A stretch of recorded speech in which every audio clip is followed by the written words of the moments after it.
순두부찌개 육개장은 고추기름이 맛을 좌우합니다. 그래서 제일 먼저 대파 2분의 1 뿌리 70g은 2분의 1로 갈라서 3등분으로 썰어주고 마늘 6알 20g입니다. 얇게 편 썰기, 생강 한 톨 15g 역시 얇게 편으로 썰어줍니다. 고추 기름을 낼 때 사용할 기름은 식용유 종류는 다 됩니다. 단 올리브유는 향이 있기 때문에 얘만 안 됩니다. 내가 가지고 있는 식용유로 2컵 400ml를 냄비에 붓고 썰어놓은 대파, 마늘, 생강을 넣은 후 향신 채소의 향이 충분히 우러나도록 약불에서 끓여줍니다. 잠시 후 마늘이 노릇하게 익고 대파의 숨이 팍 죽을 만큼 끓였으면 가스불을 끄고 건더기를 모두 건져냅니다. 향신 채소 향이 듬뿍 우러난 기름에 고춧가루 2분의 1컵을 넣어 조심조심 섞어주고 붉게 고추색과 향이 우러나도록 10분간 잠시 두도록 합니다.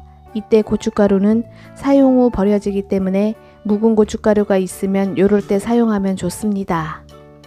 잠시 후 예쁜 색감으로 고추색이 우러났으면 체에 걸러 고추기름을 걸러내고 걸러진 고춧가루는 기름의 맛이 다 빠졌기 때문에 맛도 없고 쓸모도 없습니다. 버려주면 되겠습니다. 양념장에 들어갈 양파 2분의 1개 100g은 단맛으로 감칠맛을 올려줍니다. 잘잘하게 썰어주고 돼지고기는 기름이 적은 부위로 다진 육을 200g 준비합니다.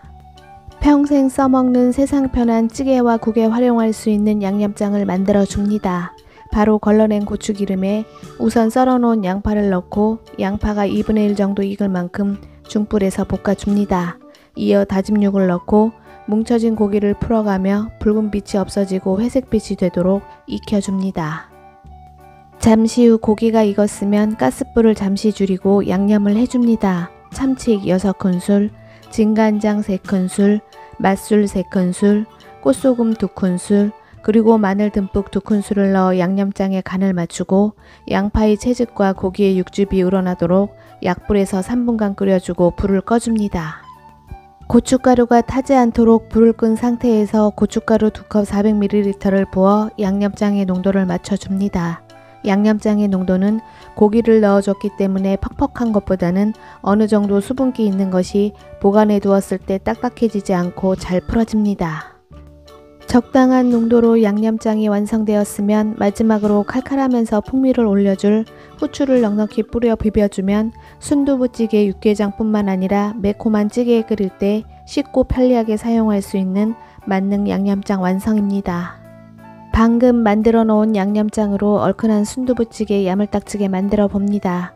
물 1컵 200ml 기준 양념장은 듬뿍 2큰술이면 딱 좋습니다. 단 취향에 맞게 가감해도 좋고 이어 준비된 채소, 애호박, 대파, 청양고추를 넣어서 한 소끔 끓여주고 국물이 끓을 때 바지락도 좋고 요즘은 제철굴이 대세이니 굴을 넣어줘도 너무 맛있습니다. 찌개의 양념간이 흐려지지 않도록 순두부는 미리 간수를 빼서 요리하면 모양도 흐트러지지 않고 좋습니다. 봉지에서 30분 정도 꺼내 놓기만 하면 스스로 간수가 쫙 빠지니 어려울 것 없습니다. 굴은 오래 끓이면 맛없습니다. 국물이 끓어오르면 바로 순두부를 한 수저 한 수저 떠서 국물에 놓아줍니다. 이어 계란 노른자 동동 하나를 띄워준 후 대파잎으로 색감을 내주고 좀 더 밖에서 파는 맛으로 먹고 싶다면 여러분들이 마음속으로 생각하고 있는 그것 쬐끔만 넣어 끓여주면 되겠습니다. 마지막으로 양념장은 고기와 기름이 많기 때문에 변질되지 못하도록 용기에 담아 냉동 보관하시고 찌개 끓일 때마다 꺼내서 세상 편하게 오븐 요리로 사용하면 되겠습니다. 가시기 전 구독, 좋아요 눌러주시고 시청해 주셔서 감사합니다.